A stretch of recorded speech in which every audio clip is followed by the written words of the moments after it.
안녕하십니까. 행복한 아침 이재훈입니다. 안녕하세요. 정예인입니다. 새로운 한 주가 시작됐습니다. 오늘은 5월 12일 월요일이고요. 5월은 계절의 여왕, 가정의 달 이런 수식어가 붙습니다만은 얇아지는 지갑에 5월이 두렵다 이런 분들도 계세요. 네, 그럴 수밖에 없죠. 물가 오르고 행사 또 엄청 많잖아요. 뭐 어린이날, 어버이날, 스승의 날, 그리고 5월은 기쁜 날이지만 결혼식도 참 네. 많습니다. 그래서 요즘은 체리 슈머라고 해서요. 합리적인 소비를 하는 사람이 굉장히 많이 늘어나고 있다고 하는데요. 똑 부러지게 써야 할 건 딱 쓰고 쓰지 말아야 할 건 쓰지 않는 이런 소비 형태를 많이 나타내고 있다고 합니다. 그리고 기왕에 쓸 때는 가성비가 중요하죠. 그럼요. 그리고 또 가심비라는 게 있어서 이 마음을 풍족하게 채우는 그런 소비도 필요하지 않나 싶습니다. 네, 그래서 오늘 저희도요. 마음을 채우고 정보도 채우는 가심비 꽉꽉 채워서 시청자분들께 들려드릴게요. 월요일에 행복한 아침 본격적으로 시작합니다.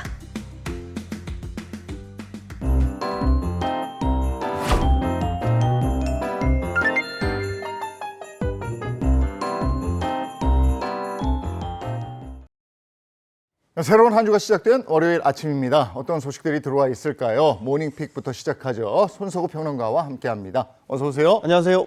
네, 첫 번째 모닝픽 어떤 겁니까? 네, 첫 번째 모닝픽은 미중 관세 협상 청신호입니다. 네, 지난 주말 미국과 중국이 드디어 관세 협상에 나섰죠. 첫 협상이었음에도 양국이 상당한 진전을 이룬 것으로 전해지고 있습니다. 네, 그렇습니다. 미국과 중국이 명운을 건 관세 협상을 시작했다는 점에서 세계의 이목이 이번 주말 스위스 제네바로 쏠렸습니다. 이틀간 열린 이번 회담은 철저한 보안 속에서 진행이 됐는데요. 도널드 트럼프 미국 대통령이 자신의 SNS에 대략적인 협상 분위기를 공개하면서 기대감을 불러일으키고 있습니다. 트럼프 대통령은 많은 것이 논의됐고 많은 것에 동의가 이뤄졌다면서 우호적이고 건설적인 형태였다고 협상의 분위기를 긍정적으로 평가했습니다. 미중 무역 관계에 대한 전면적인 재설정 협정이 있었다면서 중국이 미국 업체의 시장을 개방하는 것과 관련해 큰 진전이 이뤄졌다고 이야기하기도 했습니다.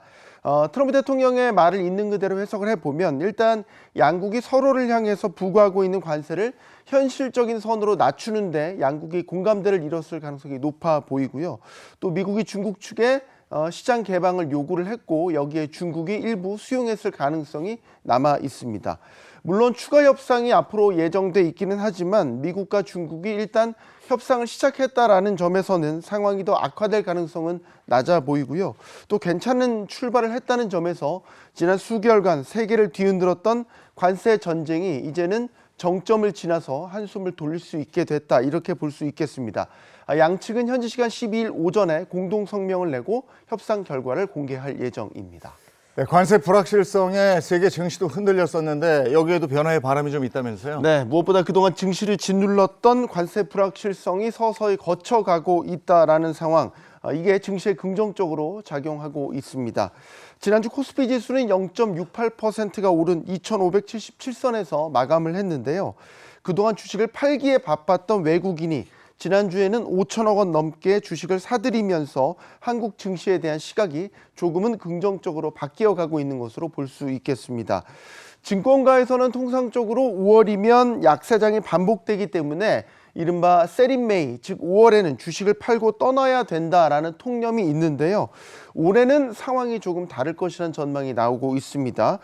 관세 불확실성이 완화되면서 조선이나 방산, 원전 같은 주도주를 중심으로 증시가 상승세를 이어갈 것이라는 기대가 커지고 있는 상황입니다.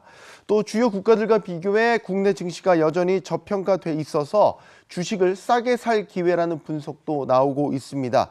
코스피 상장 종목의 평균 주가 이익 비율 PER이 10배가 채 되지 않기 때문에 성장성과 실적이 뒷받침되는 종목이라면 이번 기회에 비중을 늘릴 기회다 이렇게 보는 전문가들도 늘어나고 있습니다. 네, 그렇다면 이번 주 증시 관전 포인트는 뭘까요? 이번 주에는 물가와 실적을 눈여겨보셔야 될 것 같습니다.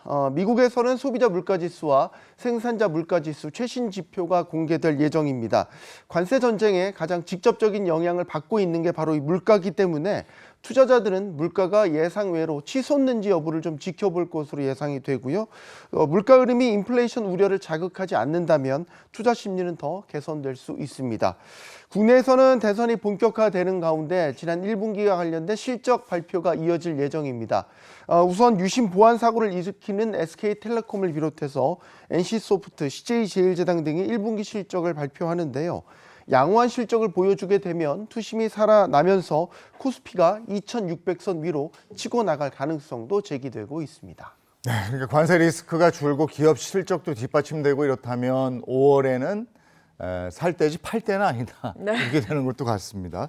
다음 모닝픽은요? 네, 두 번째 모닝픽은 유심 재설정 도입입니다. 최근 SK텔레콤 유심 해킹 사고로 많은 분들 불안하셨을 텐데요. 후속 조치 어떻게 진행되고 있는지 궁금합니다. 네, SK텔레콤이 오늘부터 새로운 보안 조처를 내놨습니다. 바로 유심 재설정 솔루션이라는 건데요.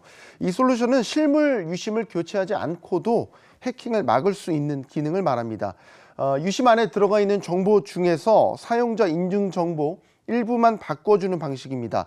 이 정보가 바뀌면 기존에 유출된 정보로는 복제폰을 만들어도 접속이 차단됩니다. 쉽게 말해서 비밀번호를 바꿨는데 자물쇠를 바꾸는 효과를 거두는 셈입니다.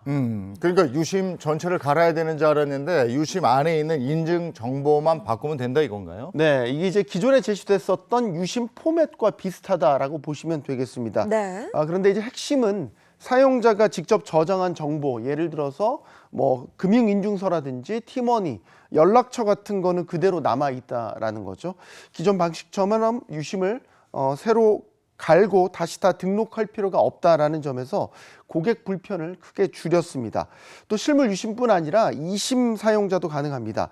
다만 삼성페이처럼 약간의 보안 연동이 필요한 기능은 1, 2회 재실행을 해야 정상 작동한다는 점 참고하셔야 되겠습니다. 그럼 이 기능은 뭐 바로 누구나 다 쓸 수 있는 거예요? 아직은 아닙니다. 일단 유심 교체 문자를 받은 고객들 중에서 SK텔레콤 대리점을 직접 방문하셔야 이 기능을 우선적으로 사용할 수 있겠고요. 향후에는 확대도 검토하겠다고 회사 측은 밝히고 있습니다. 재설정 후에도 실물 유심으로 바꾸고 싶다면 1회 무료 교체도 계속해서 지원됩니다. 이번 해킹 사고로 유심 교체 대란이 있었는데 어떻게 유심 물량 확보는 얼마나 어떻게 되고 있습니까? 네, 우선 지금까지는 143만 건의 유심 교체가 이루어졌고요. 이달 말까지 500만 장, 다음 달엔 추가로 577만 장을 더 공급해서 두 달 동안 총 1,077만 장을 전국 대리점에 배포할 계획입니다. SK텔레콤은 물량 부족으로 교체 못하는 일은 없도록 하겠다고 강조했는데요. 또 해킹된 서버를 격리 조치하면서 통합 품질에 대한 지적도 나왔습니다. 여기에 대해서 SK텔레콤은 통합 품질에 문제가 없고 백업 시스템도 잘 가동되고 있다라고 밝혔습니다. SK텔레콤은 고객 신뢰 회복을 위해서 외부 인사가 참여하는 고객 신뢰 회복 위원회를 구성하겠다고도 밝혔습니다. 이게 워낙에 많은 분들이 쓰고 있었기 때문에 네. 이렇게 걸어 다니다 보면은 이 얘기하는 사람 많았거든요. 예, 계속해서 적절한 대응이 필요해 보이고요. 다음 모닝픽은요? 네, 세 번째 모닝픽은 한풀 꺾인 삼겹살입니다. 야, 이거 삼겹살이 한풀 꺾였어요. 이거 회식하고 이럴 때 제일 많이 먹는 게 삼겹살인데. 네, 다름 아닌 물가 상승 때문입니다. 실제한 주부의 말에 따르면요, 가족 넷이 먹을 삼겹살 1kg을 포장했더니 예전에는 이게 10,000원대였는데 이제는 2만 원을 훌쩍 넘더라, 이런 말을 전하기도 했습니다. 실제 통계도 그걸 보여주는데요. 축산물 품질평가원 정보에 따르면요, 8일 기준 전국 삼겹살 평균 소비자 가격 100g당 2,660원인 것으로 나타났습니다. 작년 같은 기간에는 2,330원대였으니까 무려 15.5%가 오른 겁니다. 15.5%면 꽤 많이 올랐는데요. 앞으로는 좀 나아질까요? 아니면 앞으로 조금 더 오를 가능성이 있을까요? 당분간은 계속 오를 가능성이 있어 보입니다. 6월까지는 계속 오를 것이라는 전망이 지금 나오고 있습니다. 이유는 복합적인데요. 수입 물가 상승이나 도축 마리수가 감소한 것, 여기에다가 사료값 인상까지 겹치면서 공급 자체가 전년 대비 4%가량 줄었다고 합니다. 그래서 지금 삼겹살뿐만 아니라 목심이나 앞다리살 같은 주요 부위 가격대도 상승하고 있습니다. 한국인이 가장 즐겨 먹는 고기가 돼지고기인데 그러면 다른 쪽으로 갈 거 아닙니까? 네. 어느 쪽으로 가죠? 실제로 돼지고기 대신 닭고기로 시선을 돌리는 오. 소비자들이 최근에 늘어나고 있습니다. 상승하는 돼지고기 가격에 비해서 닭고기 가격은 내려가고 있기 때문인데요. 실제로 8일 기준 육계 평균 소비자 가격 1kg당 작년 이맘때에 비해서 3% 가까이 하락했고요. 서울은 특히 지난해보다 13% 넘게 가격이 떨어졌기 때문에 소비 패턴이 일부 이곳으로 이동하는 것으로 보입니다. 이럴 때일수록 시장 균형을 잘 잡아줘야 될 텐데 이 점점 더 가벼워지는 주머니 네. 그리고 계속 올라가는 물가 잘 좀 잡혀야 될 텐데 말입니다. 자, 다음 픽 전해주시죠. 네, 네 번째 모닝픽은 예술로 승화된 멍때리기입니다. 네, 멍 때리기라면 그야말로 넉넉고 멍하게 있는 걸 뜻하는데 이 예술로 승화된 멍 때리기 무슨 말일까요? 네, 그렇습니다. 한강에서 이제 멍하니 앉아 있는 것만으로도 상을 받을 수 있는 이색 대회죠. 한강 멍때리기 대회가 어제 오후 4시 반포 한강공원 잠수교에서 개최됐습니다. 올해로 8번째를 맞은 멍때리기 대회는 보신 분들은 아시겠지만 정말 말 그대로 아무 생각 없이 가만히 있는 사람이 우승하는 대회입니다.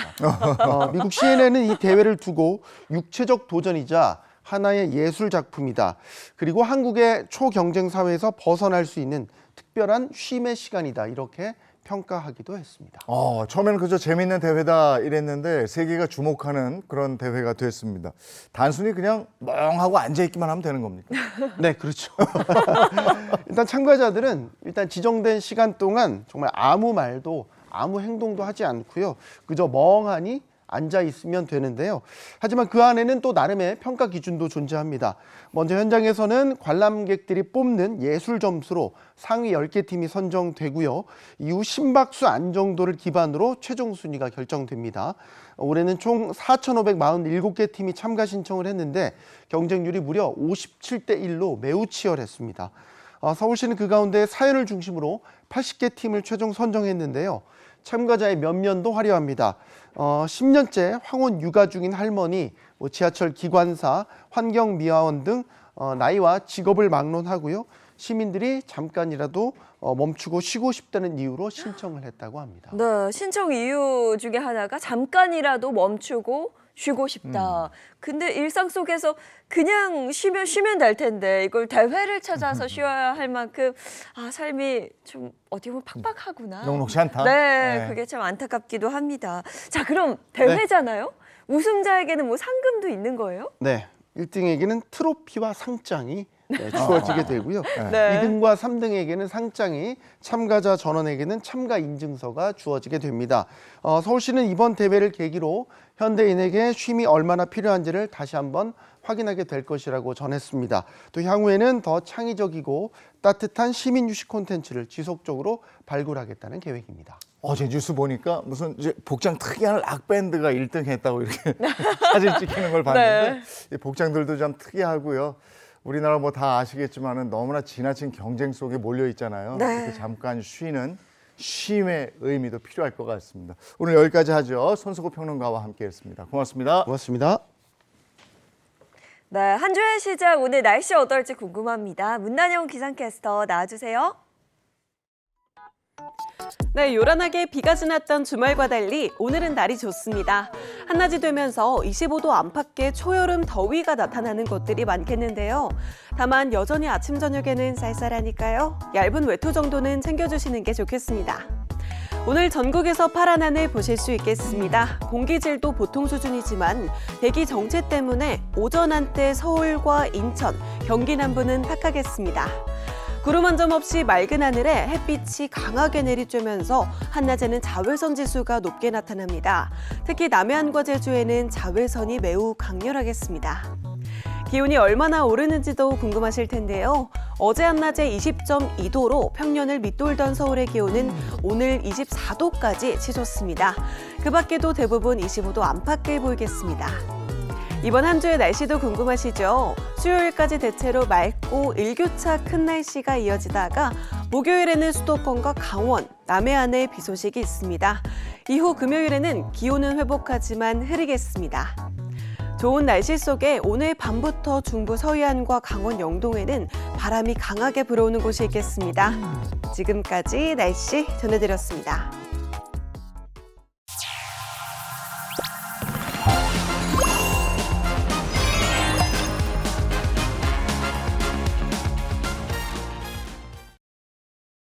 이번에 최신 자동차 기업 소식을 전해드리는 차차차 시간입니다. 방송인 박소림 씨 그리고 자동차 전문 기자 장진택 기자입니다. 어서 오세요. 네, 안녕하십니까. 네, 반갑습니다. 네, 오늘은 어떤 자동차 기업 소식 준비되어 있습니까? 두 분 혹시 최근에 자동차 전시장 다녀오신 적 있으세요? 저 가끔 가는 데 있어요. 일산에 큰 데가 있는데 거기 식당이 괜찮아서. 아유, 내가 뭘 더 바래. 최근에 이 자동차 전시장이 새롭게 재탄생되고 있습니다. 예전에는 자동차 전시장 하면 차 한 두 대 있고 그냥 상담할 수 있는 그 공간이 있는 그런 곳이라고 생각하시는 분들 많으시잖아요. 근데 요즘 자동차 전시장은 카페나 예술 전시를 함께하는 등 복합 문화 공간으로 탈바꿈하고 있습니다. 네. 단순히 자동차 판매만을 목적으로 하던 공간에서 이제는 누구나 편하게 즐길 수 있는 복합 문화 공간이 되고 있는 건데요. 네. 이 자동차를 꼭 구매하기 위해 들르지 않아도 가볍게 커피 한 잔 혹은 전시를 둘러본다거나 뭐 데이트 코스로 들르는 곳이 되면서 자동차 전시장의 문턱이 확 낮아졌다 이렇게 볼 수 있습니다. 네. 예전에 자동차 전시장 간다는 게 누가 차 산다 그러면 그렇죠. 덩달아서 한번 쫓아가서 이렇게 보는 거였었는데 맞아요. 요즘에는 굉장히 분위기가 달라졌어요. 뭐 이렇게 볼거리도 많고 즐길 거리도 많고 그래서 일부러 가는 분들도 많다는 건데 맞아요. 이렇게 분위기가 바뀐 이유가 있습니까? 이런 공간의 변화가 단순히 고객의 편의만을 위해서는 아니고 브랜드 이미지나 라이프 스타일, 또 감성 전달을 중요시하는 게 요즘 자동차 마케팅 핵심입니다. 자, 사실 자동차 하나 사는 게 큰 결정이잖아요. 근데 결국 자동차는 사람의 경험이나 문화가 합쳐져서 구매로 이어지는 재화이기 때문에 브랜드가 추구하는 철학이나 라이프 스타일을 먼저 느끼게 해줘야 자연스럽게 구매로 이어지게 되는 겁니다. 특히 요즘 MZ 세대들은 브랜드 경험을 상당히 중시하잖아요. 네. 이 단순히 차의 기능보다 브랜드가 전하는 메시지 그리고 감성 가치 뭐 이런 것들에 더 끌리기 때문에 이 자동차 회사들도 좀 느끼게 해주는 그런 전시장 공간 이런 걸로 바꾸고 있는 겁니다. 특히 자동차는 고가의 상품이기 때문에 브랜드와의 심리적 거리 심리적 거리도 중요하기 때문에 이 전시장이라는 공간을 카페나 문화 공간처럼 편하게 만들어 놓으면은 이 자연스럽게 브랜드를 접하고 호감을 느끼기 쉽게 이렇게 됩니다. 네, 이런 멋진 전시장이 또 브랜드 충성도를 높이는 데도 기여를 할 거고요. 네. 그런데 이런 전시장 변화에 적극적으로 공을 들이고 있는 자동차 기업은 어떤 데가 있습니까? 자, 먼저 일본의 자동차 기업 H사는요, 최근 브랜드 체험형 모빌리티 카페를 오픈했습니다. 자, 이곳에서는 단순한 자동차 시승을 넘어서 어린이 안전 교육, 또 지식 강연, 커피 브루잉 클래스, 고객 참여 토크쇼 등 다양한 문화 프로그램이 꾸준히 열리고 있습니다. 벌써 누적 시승 고객만 3,000명이고요. 총 방문객이 47,000명 넘었습니다. 그러니까 지금은 지역 커뮤니티 공간이자 차별화된 고객 체험의 장으로 자리 잡고 있죠. 자, 그리고 프랑스 자동차 기업 알사는요, 지난해 4월 이 1995년에 지어진 성수 이 정비 사업소였는데 여기를 전면 이렇게 리모델링을 해서 브랜드 철학과 프랑스 감성을 담은 복합 문화 공간으로 탈바꿈시켰습니다. 멋지다. 이곳에는 현대적인 인테리어의 카페도 들어가 있고요. 또 젊은 브랜드들과의 이 협업한 팝업 스토어 그리고 라이프스타일 아이템 전시 공간까지 갖춰져 있는데요. 방문객의 절반 이상이 2030 세대고요.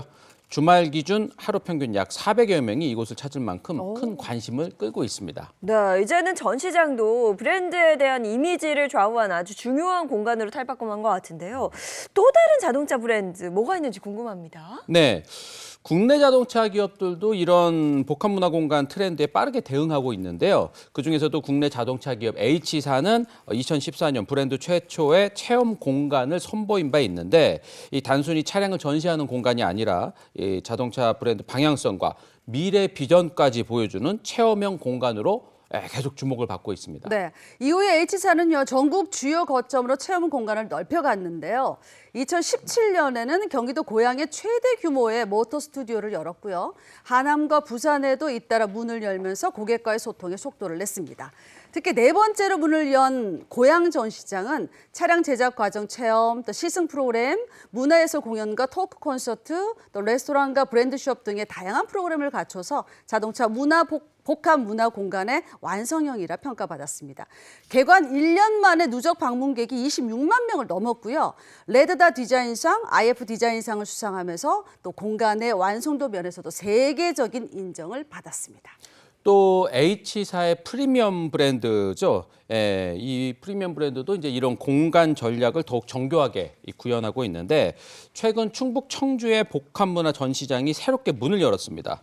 이 전시장은 지상 6층, 지하 2층 규모의 아주 큰 규모를 자랑하고 있는데 단순히 차량 전시를 넘어서 브랜드 철학과 장인 정신, 고객의 라이프 스타일에 맞춘 프리미엄 경험이 공간 전체에 녹아 있다라는 평가를 받고 있습니다. 특히 그 지역 승화 시즌 프로그램을 운영해서 청주의 유명 자연 경관을 그 전 차종과 함께 즐기는 행사도 진행합니다. 자, 이곳 찾는 사람들은 전통 한지로 무드 등을 만드는 한지 워크숍이나 또 레진의 은색 호일을 배치하면서 나만의 예술품을 완성하는 레진 아트 워크숍 등 다양한 클래스에 참여하면서 브랜드의 철학과 가치를 온전히 이해하고 또 새로운 커뮤니티를 형성할 수 있을 것으로 보입니다. 확실히 이제는 자동차가 이동 수단을 넘어서서 네. 나 자체를 표현할 수 있는 내 스타일을 보여주는 그런 기종이 돼버렸어요. 네. 이 전시장도 마찬가지로 이제 브랜드의 어떤 그 철학과 가치를 보여주는 그런 쇼케이스 공간이 되지 않았나 싶습니다. 자, 여기까지 하고요. 다음은 우리 주변에서 일어나는 사건, 사고를 법의 관점으로 풀어보겠습니다. 그 법이 알고 싶다.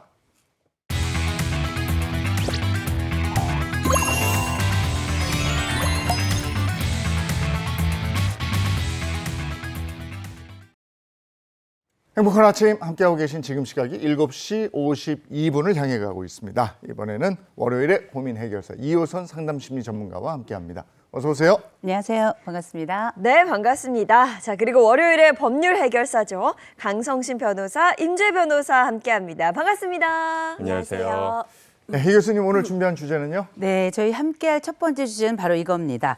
요즘 최근 이것 때문에 불안이 느껴진다 하시는 분들 좀 많이 계시던데 요즘 세상이 스마트폰 하나에 모든 것들이 다 집결돼 있고 다 들어가 네. 있는 세상인데 요즘 한 통신사에서 당했던 이 유심 해킹 사건 때문에 그 피해로 내가 불안해서 잠을 못 이루겠다 하시는 분들이 계십니다. 그래서 저희가 함께할 첫 번째 사연은 바로 이겁니다.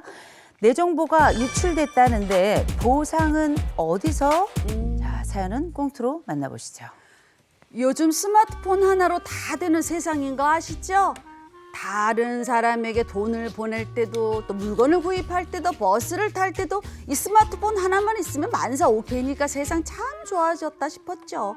하지만 이 스마트폰 때문에 제가 잠도 못 자고 불안에 떨 줄 누가 알았겠습니까? 까똑! 뭐야? 까똑! 까똑! 아니 무슨 까똑이 이렇게나 많이 와. 아우 가만히 있어보자. 이게 뭐야? 어머 예인아 딸 얼른 이리 와봐. 엄마, 나 이거 불렀어. 왜? 야, 너 이거 봐봐. 엄마 핸드폰 좀 봐봐. 이게 대체 뭔 소리냐? 아, 무슨 핸드폰. 줘봐. 왜, 뭔데? 봐봐. 엄마, 그래. 해외에서 왜 자꾸 엄마 카드로 결제를 막 신청하고 그러는데? 너 해외에서? 이거 어떻게? 아니, 그러게 말이야. 지금 뭐 카드도 그렇고, 까똑도 그렇고, 해외에서 왜 자꾸 엄마 걸로 로그인을 시도하는 거지? 엄마 뭐 했어? 아니 해외 간 적도 없는데 무슨 해외에서 뭐래? 이게 뭔 일이냐? 잠깐만, 내가 좀 찾아볼게. 봐봐. 엄마 지금 큰일 났다. 지금 엄마 통신사 그 유심 그 정보가 해킹당했다는데? 지금 그것 때문에 다들 난리도 아니래. 아유, 그거 어떡해? 그러나 이건 시작에 불과했습니다. 마음이 불안해진 전 당장 통신사 대리점으로 가서 원인을 파악하려 했는데요. 하지만 그곳은 이미 사람들로 북새통이었습니다. 여러분 지금 당장 지급해드릴 유심이 없어서 저희도 뭐 어떻게 해드릴 수가 없어요. 진짜. 아니 봐요. 고객들이 이렇게 불안을 떨고 있는데 뭐라도 대책을 좀 강구하셔야 되는 거 아니에요?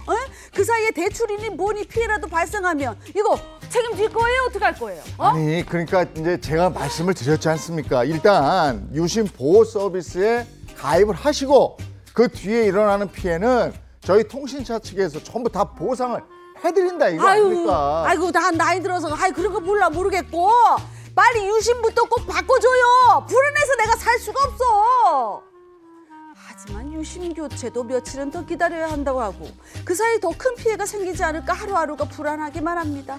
주변에선 집단 소송에 나선다고 하던데 아직 눈에 보이는 피해도 없는데 정말 소송을 해서 보상을 받을 수 있는 걸까요? 전 대체 어떻게 해야 될까요?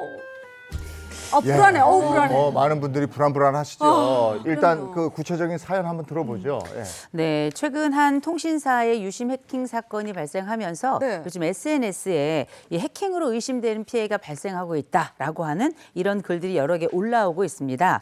이 가장 많은 것이 이 메신저에 해외 로그인됐다 이런 얘기였는데 한 예로 누군가 키르기스탄에서 중국산 휴대폰 기기를 통해서 자신의 메신저 계정에 로그인하려고 한다라는 내용이 이제 가장 대표적인데 근데 이걸로 끝이 아니고요. 네. 한 휴대폰 사용자 계정에 무단 접근이 이루어지고 있다라고 하는 알림이 연달아 오는가 하면 네. 해외에서 결제 시도가 여러 건 감지되기도 하는 등 이 해킹 피해로 인해서 의심되는 사례들이 연달아 발생하면서 이 통신사 가입한 가입자들이 불안에 떨고 있고 여기에 관해서 또 집단 소송을 준비하고 있다라고 하는 얘기가 있습니다.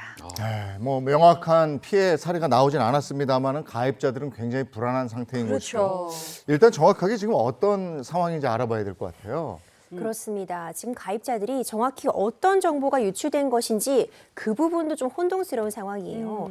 이번 사태의 어떤 핵심이라고 한다면 이 이동통신사의 어떤 인증 관련 서버에서 유출 사건이 발생했다. 이 부분부터 확인을 해야 됩니다. 네. 이 인증이라고 하면은요. 우리가 이동통신사 통해서 이제 휴대폰을 구입하게 되잖아요. 그럼 이 휴대폰이 내 휴대폰이다라는 것을 매칭해주는 정보가 있습니다. 네. 그것이 휴대폰의 고유의 식별 정보라고 볼 수 있는 IMSI 정보라고 볼 수 있는데 우리가 휴대폰 처음에 가입하면 이 유심칩 다 새로 끼우게 되잖아요. 그러니까 이 유심칩을 통해서 이 휴대폰이 내 휴대폰이다라는 것을 이동통신사에서도 확인할 수 있는 그런 인증 정보입니다.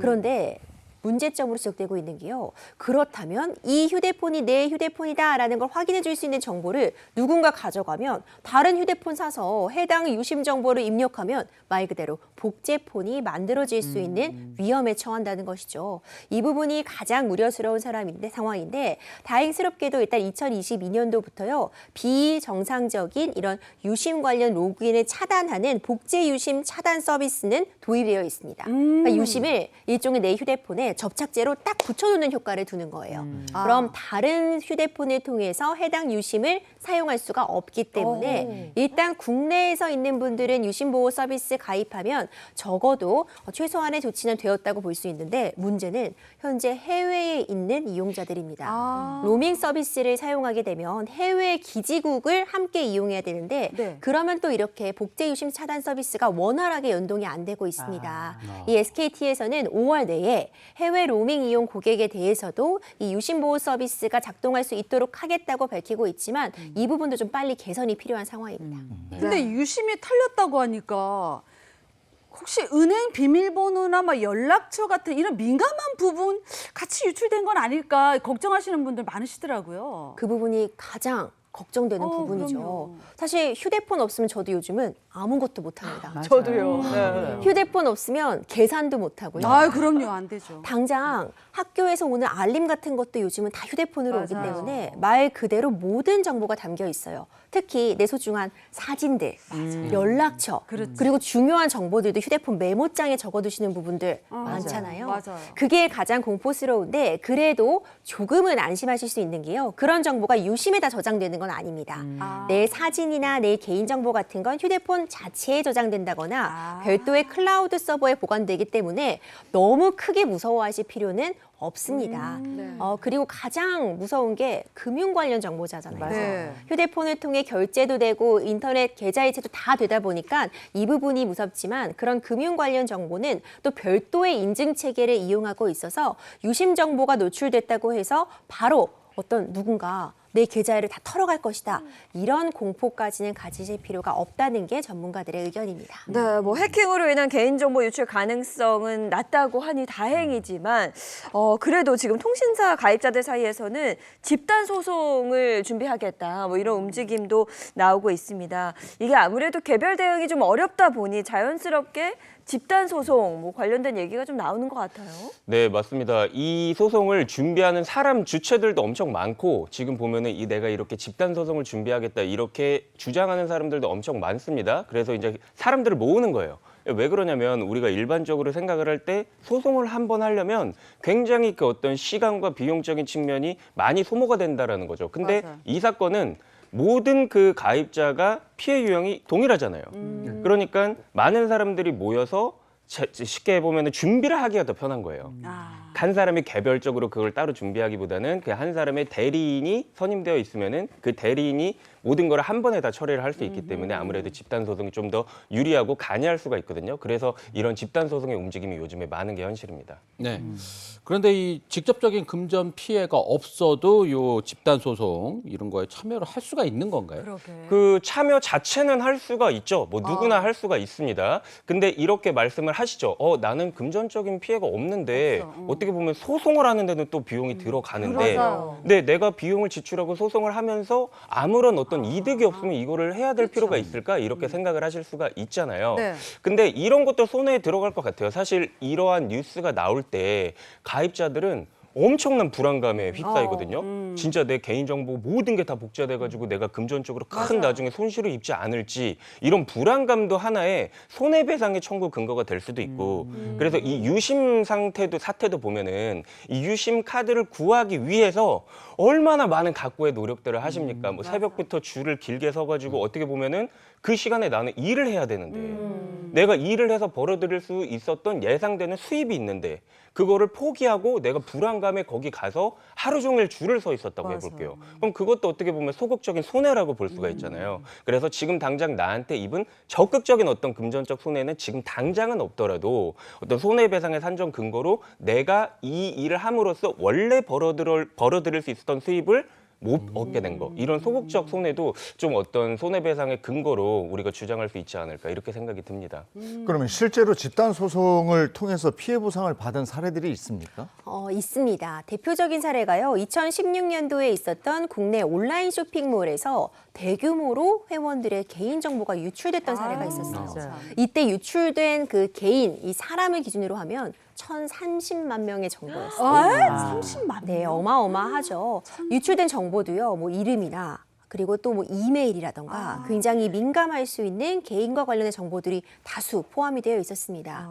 당시에도 굉장히 큰 문제가 되었었는데 심지어 해당 온라인 쇼핑몰에서 2주 동안 이런 유출 사실을 알리지 않았던 것도 큰 쟁점이 되었습니다.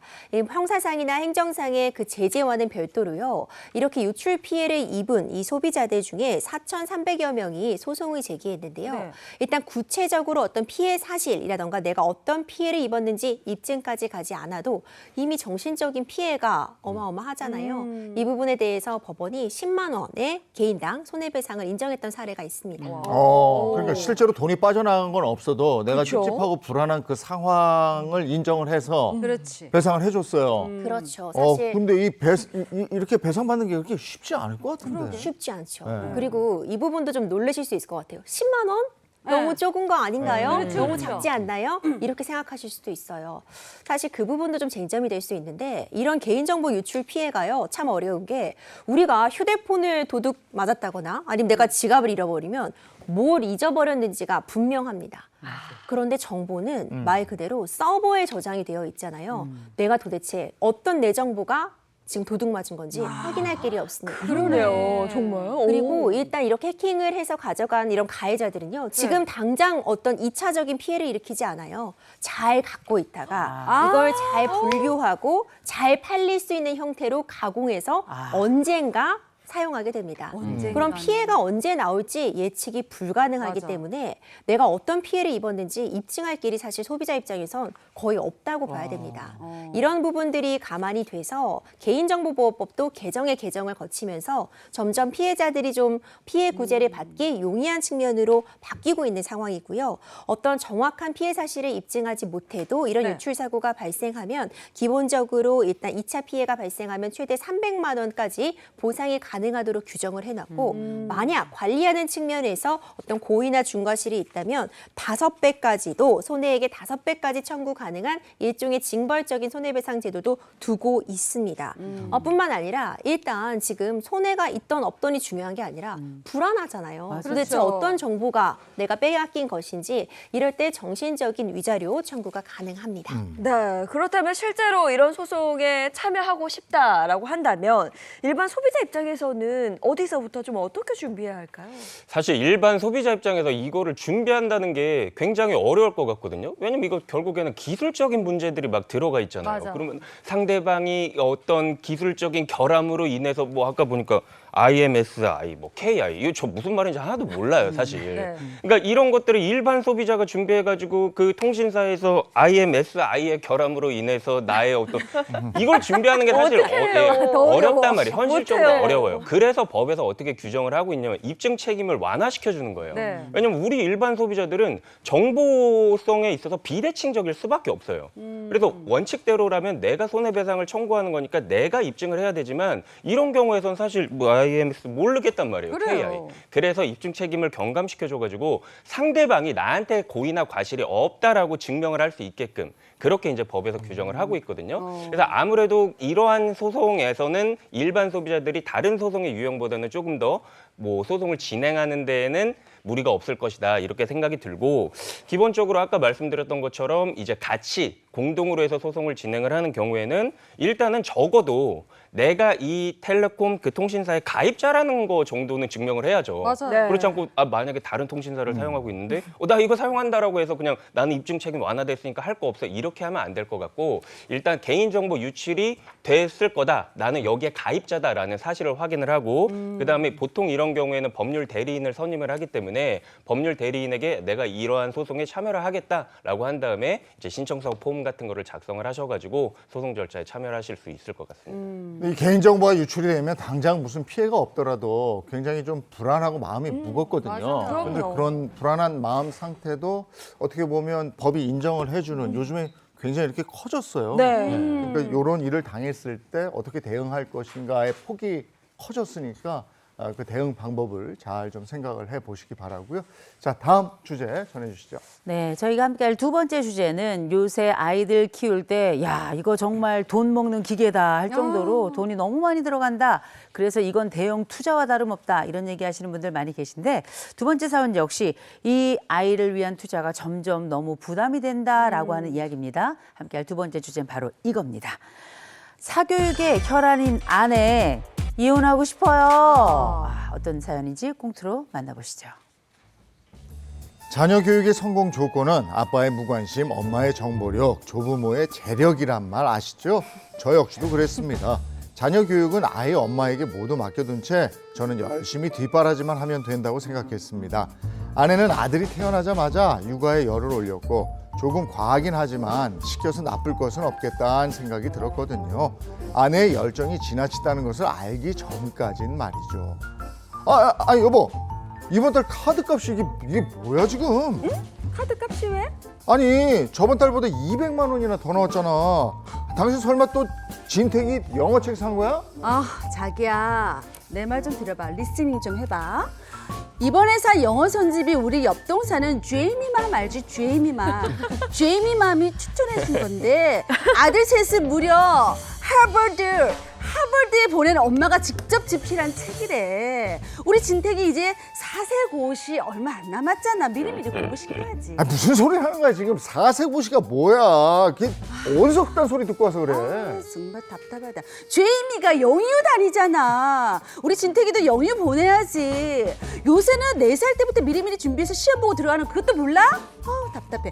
내가 우리 진택이 대학교까지 플랜을 쭉 짜놨어. 아 영유 아니 그게 어디 한두 푼에 우리 형편에 그게 말이 된다고 생각해? 아, 몰라.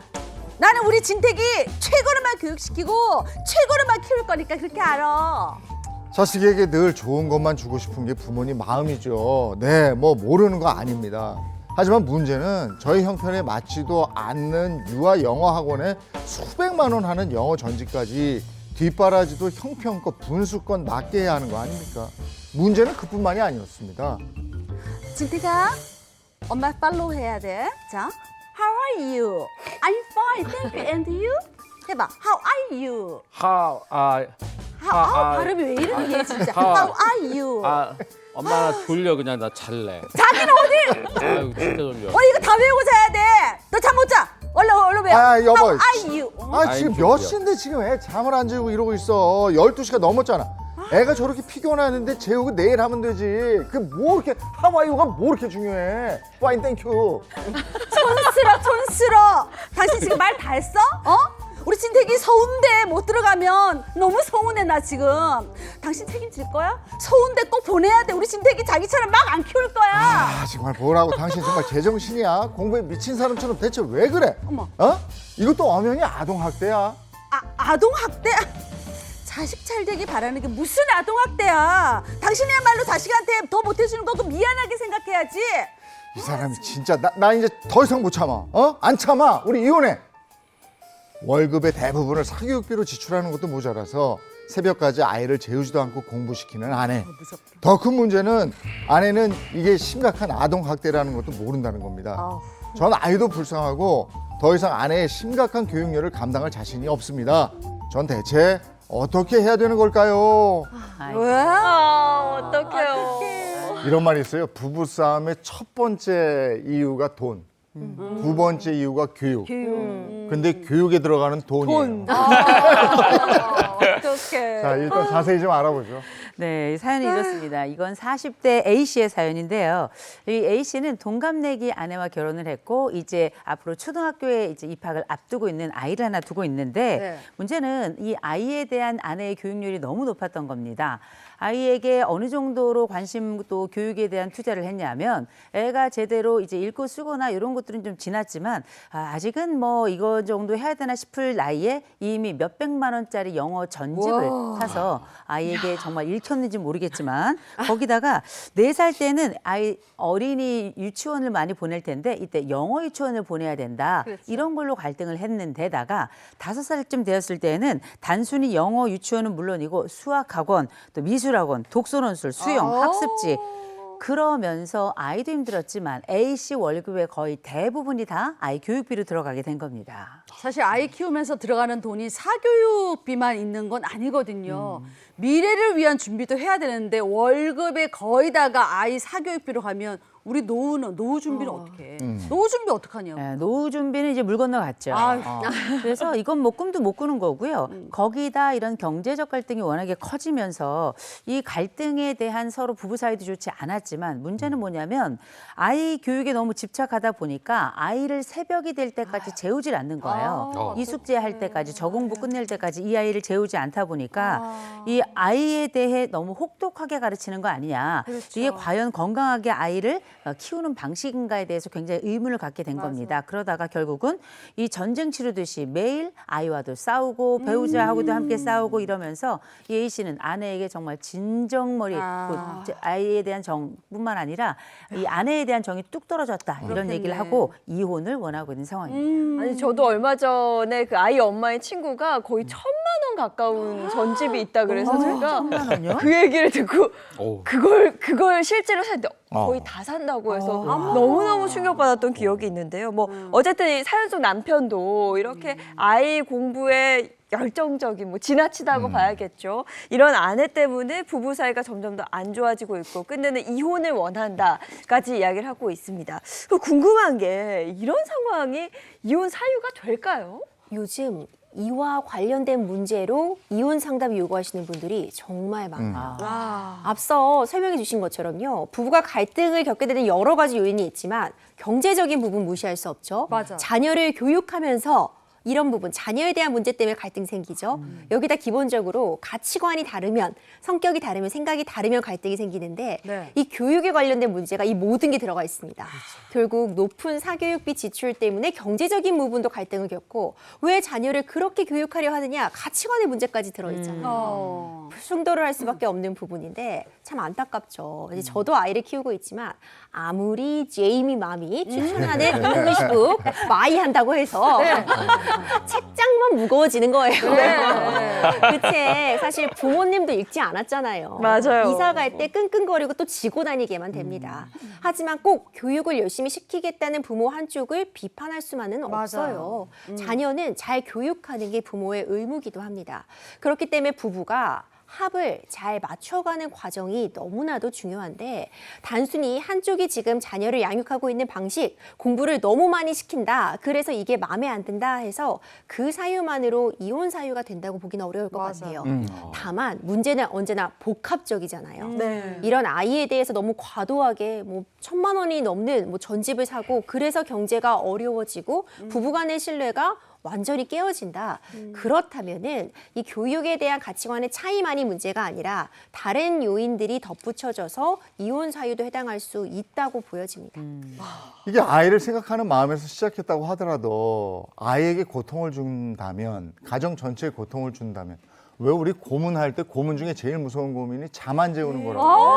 맞아요. 여기 지금 사연에서 보니까 애 잠을 안 재우고 뭐 하라고 How are you 하고 있는데 이런 경우는 법적으로 문제가 되지 않습니까? 아, 당연히 법적으로 문제가 될 텐데 저는 사실 이 법적인 문제를 논하기 이전에 제가 이 사연을 보다 보니까 이 부모님이 이 자식을 투자로 그래. 이렇게 묘사를 맞아요. 하더라고요. 맞아요. 그 투자 상품으로 본다는 걸 어떻게 생각하세요? 저는 그게 진짜 틀렸다고 생각을 하거든요. 그럼요. 저희 아이는 뭐 아직 이제 250이라서 이렇게 뭐 이렇게 막 전집 이런 게 필요하진 않은데 사실 그 아이를 보면서 투자라는 거는 나중에 수익을 기대하는 거잖아요. 그래서 너를 내가 뭐 막 이게 돈을 들여가지고 나중에 더 큰 수익을 보겠다.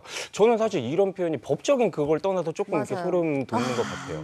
법적으로도 당연히 문제가 되죠. 네. 방금 말씀이 나왔던 것처럼 이거는 잠을 재우지 않는다라는 건 결국에는 아동 학대잖아요. 맞아요. 신체적인 학대요, 이건 직접적으로. 그리고 나아가서도 정서적인 학대도 될 수가 있죠.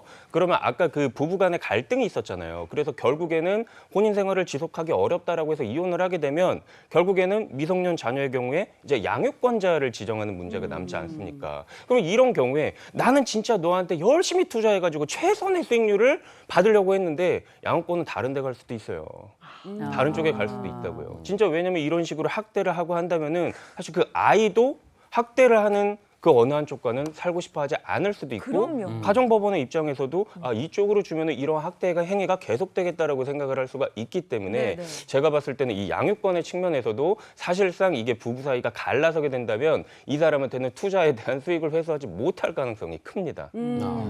그렇다면 실제로 진짜 과도하게 사교육을 강요해서 정말 이게 아동학대로 뭐 신고되거나 뭐 처벌된 그런 경우도 있어요? 꼭 물리적으로 폭력을 해야지만 학대가 되는 건 아니에요. 정신적으로도 아동에게 정말 극심한 고통을 주었다면 그것은 아동학대로 볼 수 있는데 실제로 초등학생 아이에게 새벽 3, 4시까지 공부를 시키는 겁니다. 너무했다. 반복해서 문제집을 풀게 하고요. 심지어 과외 선생님한테 답 틀리면 때려도 좋다라는 취지로 발언을 했다고 해요. 실제로 체벌을 하면 부모님이 이제 문 앞에 서 있기도 했다. 아이고. 이제 이런 이야기들도 있었는데 이런 경우에는 사실 아이에게 극심한 고통을 준 게 인정이 되어서 아동 학대로서 인정이 되었던 그런 사례도 있었습니다. 그렇게 새벽까지 애 막 그 공부 시켜놓고 그때 자야 키 큰다 그러니까 키 크는 약 먹이고 맞아. 키 크는 주사 먹이고 이게 뭐 하는 짓인지 모르겠습니다. 그리고 이 아이의 미래에 투자한다는데 그럼 이 아이의 현재는 어떡합니까? 그러게. 현재가 쌓여서 미래가 되는 건데 네. 그거 어떡하라고요? 지금 불행한데 나중에 그게 행복해질 수 있을까요? 그래. 인성이 우선이야. 참 할 말은 많습니다만 오늘 시간 관계상 그 법이 알고 싶다 여기까지 하겠습니다. 고맙습니다. 고맙습니다.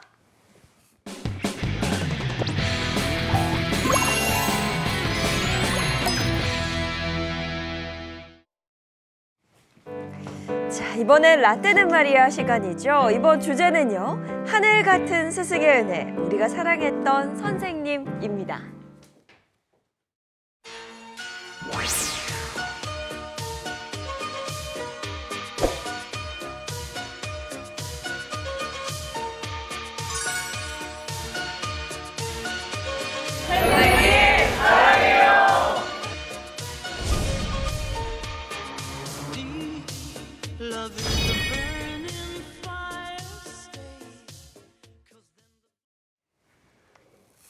자, 주제 하늘 같은 스승의 은혜, 우리가 사랑했던 선생님인데요.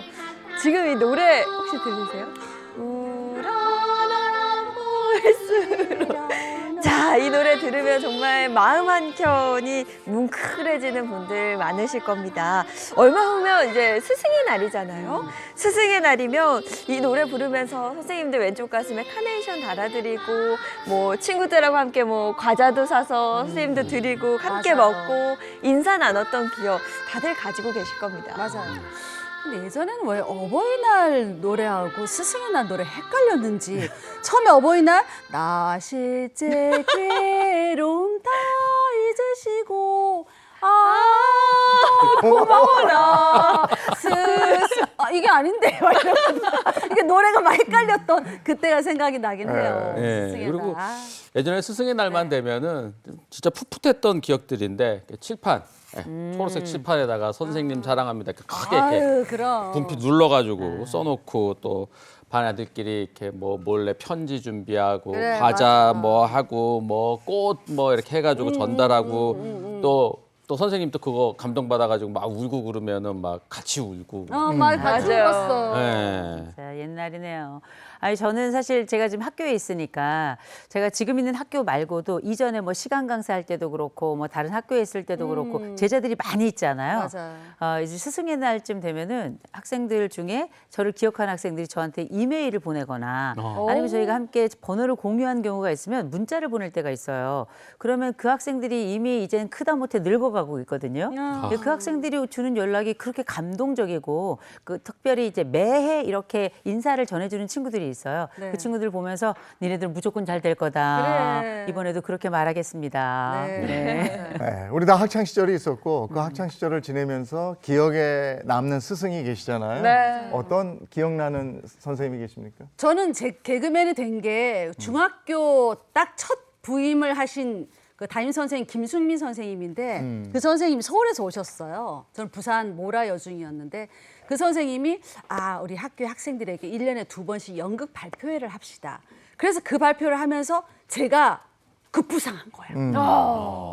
수리만 너는 연기를 너무 잘한다. 너 나중에 연극영화과 가라. 제가 연극영화과를 몰랐는데 그때 제가 알았어요. 그래서 진로를 선택할 때 고등학교 때 연극영화과를 가서 제가 이 방송을 하게 된 거예요. 지금의 인생을 있게 해준 선생님이네요. 네, 김수미 선생님 지금도 연락을 하고 지내요. 너무 감사하고 예. 제가 반장이었을 때 선생님 막 키가 고만고만했고 선생님 저랑 비슷했거든요. 너무 미인이셨어요. 그래서 선생님하고 저하고 진짜 사이가 너무 좋았었고 너무 이제 감사한 선생님이죠. 선생님의 보람이기도 하겠네. 그렇죠.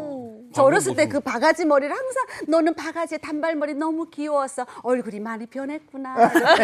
지금 이쁘긴 하지만 선생님 생각에는 그때는 그 당시 그 단발머리에 귀여웠던 그를 저를 생각하고 계시더라고요. 좋은 선생님 만나셨네. 지금 방송 보시면 되게 뿌듯하고 계시네요. 그럼요. 네. 저도 중학교 때 비슷한 건데 저는 뭐 그림에 제가 재능이 있다거나 뭐 미술 시간이 되게 싫어했었거든요. 근데 중학교 때 미술 선생님이 중학교 때요. 네, 중학교 때 미술 선생님이 야 진태야 너는 미술의 소질이 있어. 그래서 나는 그냥 하는 얘기인 줄 알았는데요. 네, 그러다가 미대 갔잖아요. 미대 가고 나서 한번 찾아가지고 그 선생님의 한마디가 인생을 그러니까요. 두 분 다 그렇잖아요. 그러네. 교수님은 너 요리에 소질 있어 이러지 않아요? 그런 얘기 한 번도 못 해요.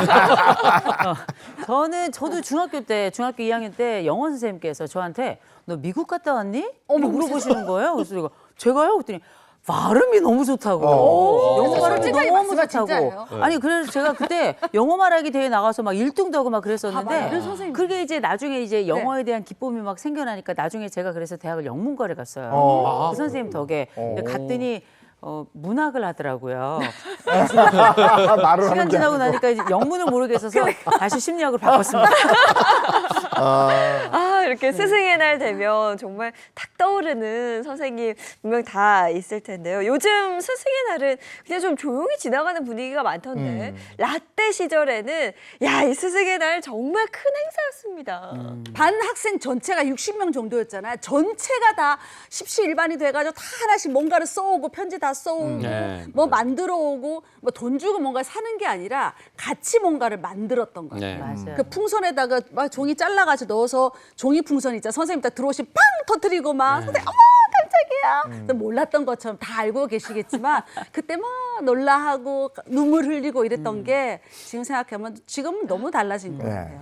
그 선생님들 중에도 보면 스승의 날 이렇게 선물 드리면 그렇게 우는 분들이 계셨어요. 많이 오셨어. 너무 감동하고. 근데 뭐 저희가 그때 해드릴 수 있는 선물이 다 뻔하잖아요. 뭐 꽃 접고 그래, 편지 쓰고 하는 맞아요. 건데 그거 매해 받으실 텐데도 받으실 때마다 그렇게 감격해하는 맞아요. 선생님들도 계셨고 어떤 분들은 니네는 다른 건 없니? 뭐 이렇게 말씀하시는 분들도 계셨는데 생각해보면 그때 당시 저희 성장할 때는 그래도 돈보다는 마음이고 맞아요. 그리고 우리가 알고 있는 여러 물질적인 것보다 우리의 정성을 생각해 주신 선생님들이 머릿속에 지금도 아주 또렷이 남아 있습니다. 그래요. 그런데 요즘은 스승의 날을 예전과는 달리 아주 조용하게 그냥 지나가지도 않은 것처럼 이렇게 지나가는 것 같은데 이게 뭐 선생님들도 그렇고 학생들도 그렇고 뭐 선물 하나 하려고 그러면은 청탁금지법 그래요. 예, 법에 걸리지 않을까 이 우려 때문에 이 부담스러워서 뭐 선물을 줘도 민폐가 아닐까 뭐 맞아. 이런 것 때문에 조금 좀 분위기가 좀 이상해지긴 했어요. 맞아요. 맞아요. 사실 예전에는 선생님이 부모님 다음으로 가장 가까운 어른이었는데 네.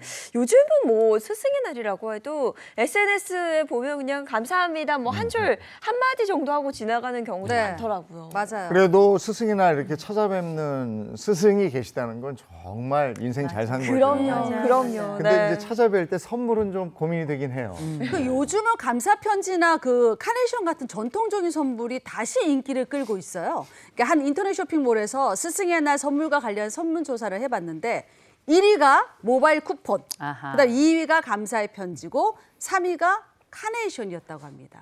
요 네. 세 가지를 한 번에 좀 제일 좋죠. 그렇죠. 카네이션 하면서 감사의 편지 쓰고 거기에 모바일, 모바일 쿠폰까지. 쿠폰까지. 근데 뭐 셋 중 하나뿐만 아니라 저는 그렇게 그 스승의 날 오는 그 메시지 있잖아요. 네. 그 메시지 중에 뭐 감사합니다 이렇게 있는 것도 있지만 좀 길게 오는 메시지 있잖아요. 맞아요. 그럼 그렇게 감동이고 전 그런 거 다 캡처해 놓습니다. 너무 네. 좋아서. 네. 네. 뭐 메시지 같은 거는 뭐 무슨 제약 같은 게 없겠지만 그 물건 같은 거 선물. 돈 주고 사가지고 뭐 하는 거 모바일 쿠폰도 이렇게 해당이 되는 것 같은데 이게 그냥 주면 안 되고 재학생은 원칙적으로 선물이 제한된다고 합니다. 네. 네, 그리고 졸업생은 일정 금액 안에서만 가능하다. 뭐 이런 그래요. 얘기가 있습니다. 근데 사실 선생님들은 뭐 선물도 선물이지만 그 학생들의 진심이 담긴 그 마음, 맞아요. 마음에 울컥하시는 것 같더라고요. 실제로 선생님들한테 스승의 날 가장 듣고 싶은 말이 뭐냐 이렇게 조사를 해봤더니 1위가 선생님 감사합니다. 아. 진짜 별거 아닌 것 같아요. 그렇죠? 그 다음이 선생님 최고예요. 선생님 덕분에 힘이 나요. 선생님 최고예요. 이게 그 다음이었다고 합니다. 예. 오. 자, 뭘 선물해서 가져간다 이런 것보다도 이게 그 지난 학생이 내가 가르쳤던 학생이 날 찾아온다는 자체만으로도 굉장히 뿌듯함을 느낄 수 있을 것 같아요. 그리고 또 하나가 이맘때 되면 생각나는 게 선생님 별명이에요. 아유, 그렇죠. 근데 어느 학교나 독사는 다 있어. 독사 다 있죠. 저는 한문 선생님이었는데 별명이 멍게였어요. 멍게? 좀 피부도 우락우락 불긋불긋하면서 이렇게 울퉁불퉁하신데 목소리도 걸걸해가지고 수림이 체육복 안 해봤나 이리 와! 이러면서 회초리로 항상 그 엉덩이 거기 때리고 막 아. 이런데 막 때리시고 옛날엔 막. 그렇게 때렸어요. 정말 네. 싫었어 선생님. 근데 주로 무서웠고. 이렇게 별명 가지신 네. 선생님들 보면은 좋은 쪽보다는 아주 안 좋은 쪽. 좀 그렇죠. 네, 저도 이제 기억이 나는 게 약간 개자 들어가는 거. 아유. 네, 뭐 미친 개나 뭐 아, 이런 거 다 맞아. 있었잖아요. 아, 있었어요. 제비 뭐 이런 거 다 있었죠. 아유 진짜 옛날에 저도 그냥 그 제비님께 출석부를 많이 제비? 마셨네요.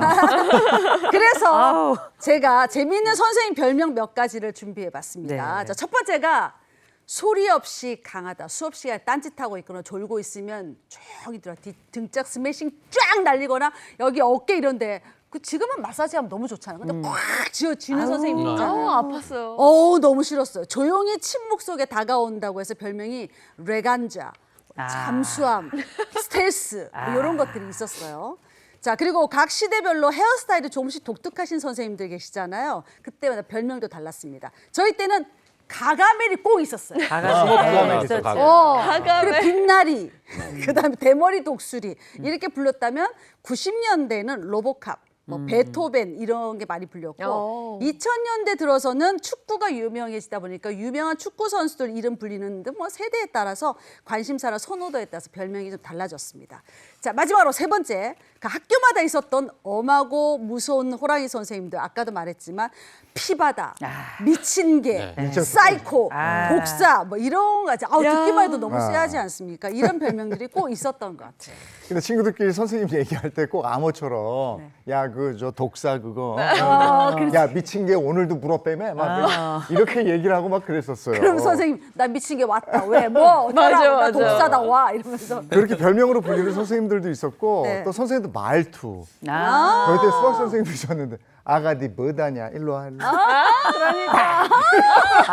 그랬던 선생님 있는데 그런 어조나 목소리 따라하고 이랬던 기억도 있어요. 맞아요. 아직도 생각나는 게 영어 선생님이셨는데 지문 읽다가 꼭 이거 꼭 시험에 나온다 이렇게 말씀했던 선생님들 있잖아요. 그러면 자다가도 시험에 나온다 벌떡 일어나서 밑줄 짝짝 돼지꼬리 땡땡 별표 5개 막 이렇게 하고 있잖아. 네. 그것만 공부하려고. 네, 그리고 또 뭐 네. 중간에 이렇게 선생님이 뒤돌아서 가지고 이렇게 칠판 막 쓰고 있을 때 네. 제 옆자리 친구랑 이렇게 막 이렇게 떠들고 있으면은 뒤에도 눈이 달려. 있어. 야, 기가 막히게 21번, 23번 앞으로 그러면 앞으로 가요. 다 아시는 거예요. 그럼. 맨날 걔네만 떠들거든. 늘 정해져 있어요. 진태기만 떠들거든. 많이 혼난 거지. 네, 그리고 또 한 온라인 커뮤니티에 학창 시절 선생님들의 단골 멘트가 올라와서 화제가 된 적이 있었는데요.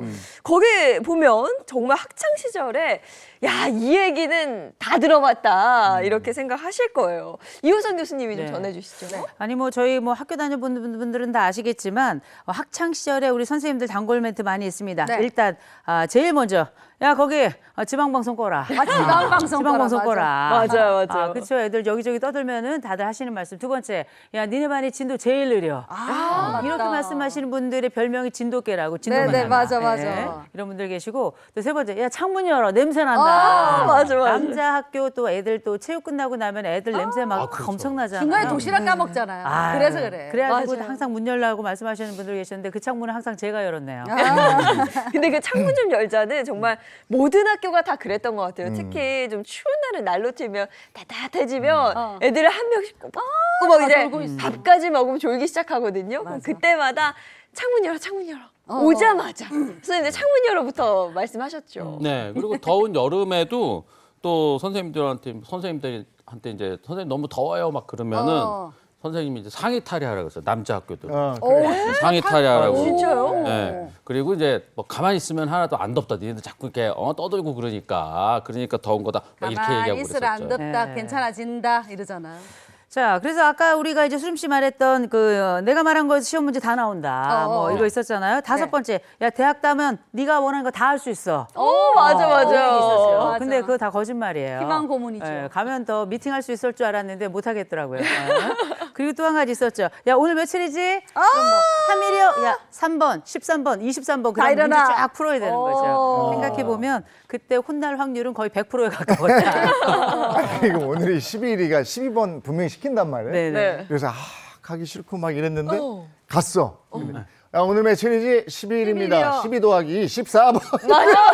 맞아. 변수가 막 변칙이 생겨.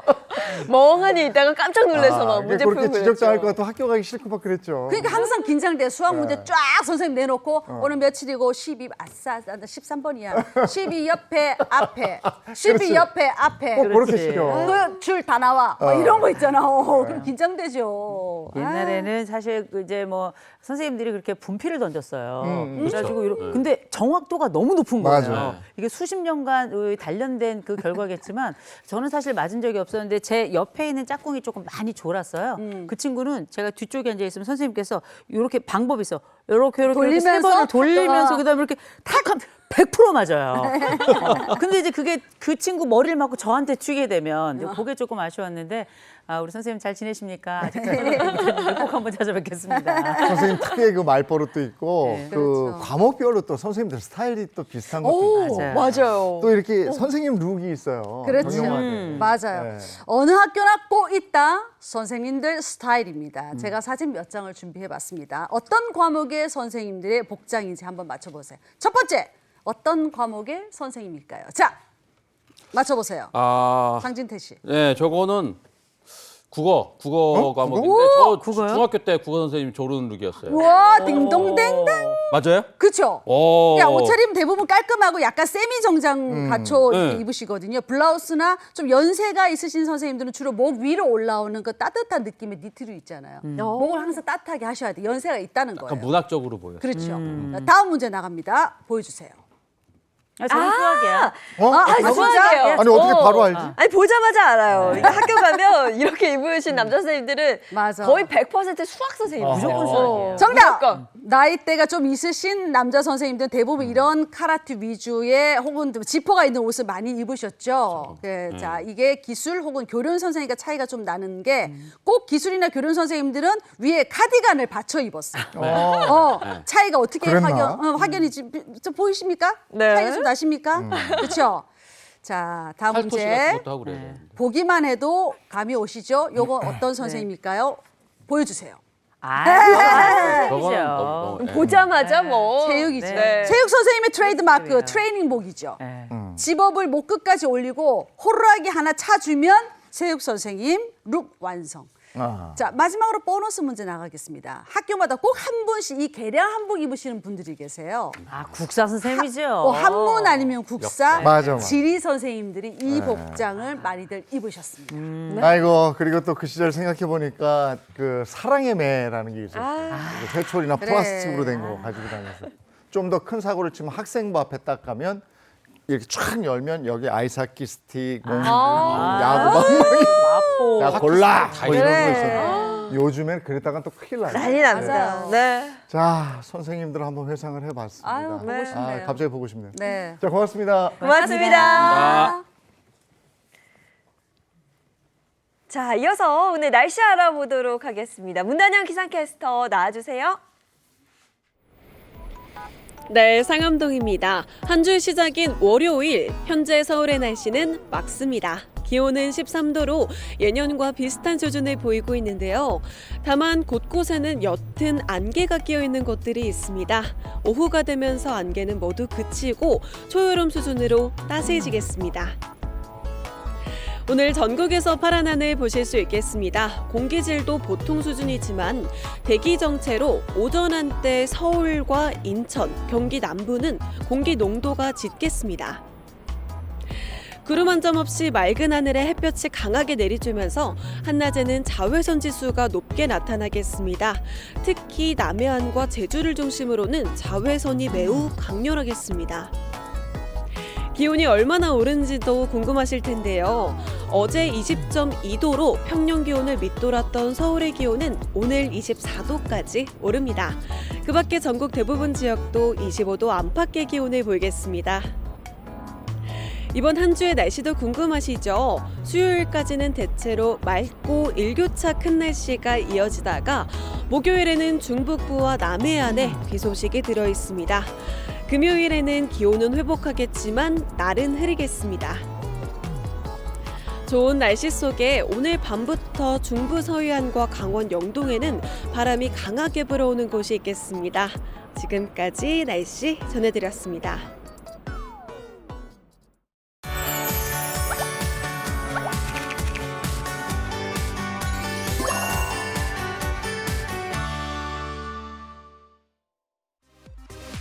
흥국화재가 지난 24일 실무혁신 아이디어 발굴을 위해 생성형 인공지능 경진대회를 개최했습니다.